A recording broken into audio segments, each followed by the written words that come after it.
Did you see the fight that's reportedly being worked on for December 19th in Miami? Did I see the fight being worked on December 19th in Miami? Yeah. No.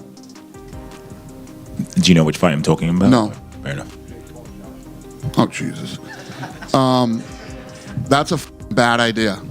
That's a bad idea. Up and fights AJ. I will be the first to hold my hands up and go fair play. He'd have to be crazy to do it. He would have to be crazy to do it. Jake Paul's never really fought anyone major, like, you know, when's he going to step up and fight a real fighter? I mean, this would definitely be one way to kill that narrative. For Jake Paul going into a fight with Anthony Joshua, to me, is absurd. I mean, Anthony Joshua is a legitimate two-time heavyweight champion of the world. He may have got destroyed by Daniel Dubois, but notwithstanding, there's nothing physically wrong with Anthony Joshua that he can't execute. Mentally, he might be in a little bit of a difficult position after the loss to Daniel Dubois. Jake Paul, if this is not going to be, you know, curated into a little dance around exhibition, could find himself in a way of getting seriously hurt here, like Francis Ngannou did. UFC President Dana White blasted the Anthony Joshua versus Jake Paul bout, calling it a mismatch that damages the credibility of professional boxing. He questioned the legitimacy of pairing a former heavyweight champion with a YouTuber-turned-boxer, arguing it reduces the sport to spectacle. White's harsh remarks ignited intense debate online, with fans split on whether the fight is smart marketing or an embarrassing stunt. Bridge with my brother, unfixable. I don't hate your brother. You guys need to... Dana White blasts the idea of Anthony Joshua fighting Jake Paul, saying the matchup makes no sense for boxing and risks turning the sport into a spectacle driven by fame instead of skill. He warns that celebrity fights may sell pay-per-views, but damage the credibility boxing has built over decades. White argues that putting a former heavyweight champion against a crossover YouTuber sets the wrong example for future fighters. Eddie Hearn has since confirmed that Joshua versus Paul will not be an exhibition, but a fully sanctioned professional fight. That announcement immediately raised the stakes, turning what many assumed was just hype into a bout with real consequences. Hearn says Joshua is preparing as if facing a top contender, not an entertainer, and warns that Paul may not understand the danger of stepping in with a true heavyweight.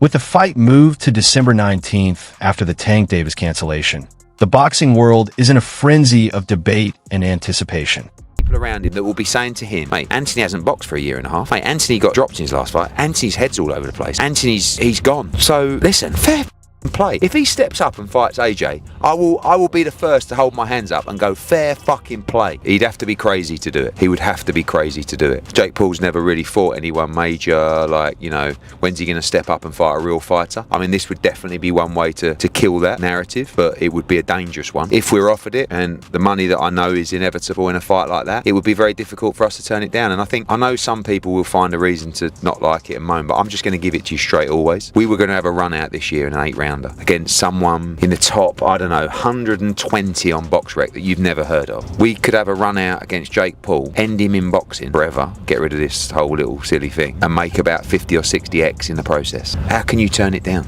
So if it's real, there is a chance. Jake's won fights that I didn't think he'd win.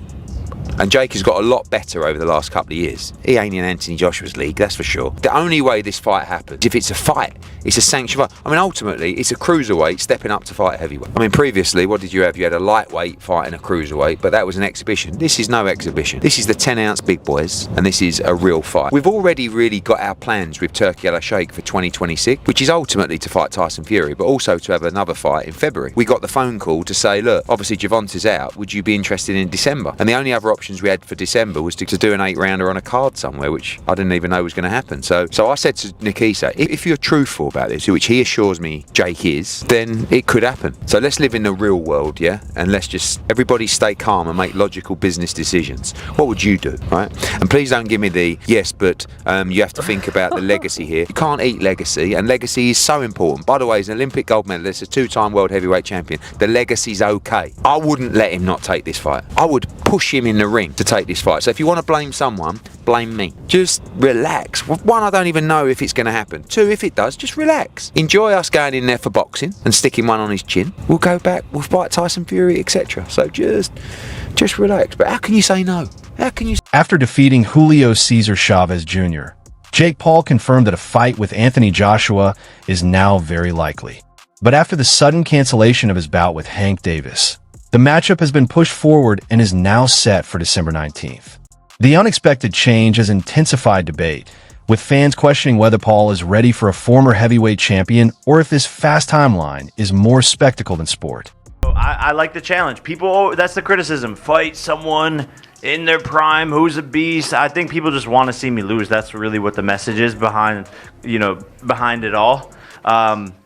And Anthony Joshua is an insane fight, but I want that challenge. We've been DMing back and forth. He wants to make it happen.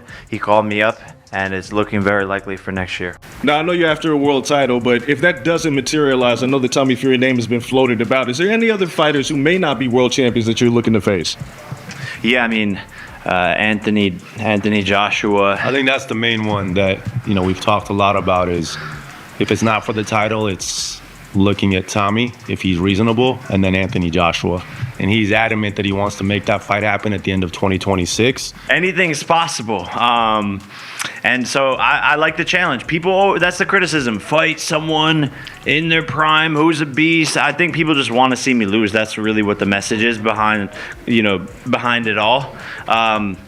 And Anthony Joshua is an insane fight, but I want that challenge. We've been DMing back and forth. He wants to make it happen. He called me up, and it's... Due to the ongoing lawsuit and active investigation, Gervonta Davis's exhibition fight with Jake Paul, scheduled for November 14th, 2025 in Miami, has been officially canceled.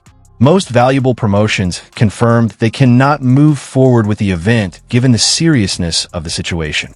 It was supposed to be boxing Gervonta Tank Davis, a man that weighs 133 pounds or 135. Regardless, it's a man that is way smaller than Jake Paul. So that is just ridiculous, and I've given my thoughts on that before anyway. But now it turns out that Gervonta Davis has some allegations about domestic abuse. I don't know too much about the situation, but apparently Netflix have pulled the plug on that fight. It says, here's a tweet I'm reading from Mike Coppinger. As reported, Jake Paul's return could shift to December, with the November 14th Netflix exhibition in jeopardy due to the latest allegations against Gervonta Davis. Sources tell Ring Magazine that December 12th and the 19th are... Davis is now facing a civil lawsuit from his former girlfriend, Courtney Rosal, over an alleged October 27th incident at a Miami nightclub.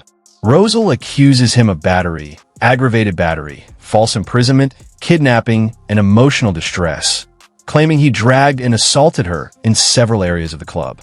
Miami Gardens police have confirmed an active investigation alongside the civil case.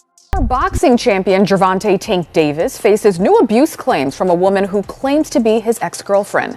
This is according to our media partner, the Baltimore Banner. Courtney Russell says she dated Davis for 5 months and recently filed a civil lawsuit accusing him of aggravated battery, false imprisonment, and other offenses. She claims Davis physically attacked her a number of times during their relationship.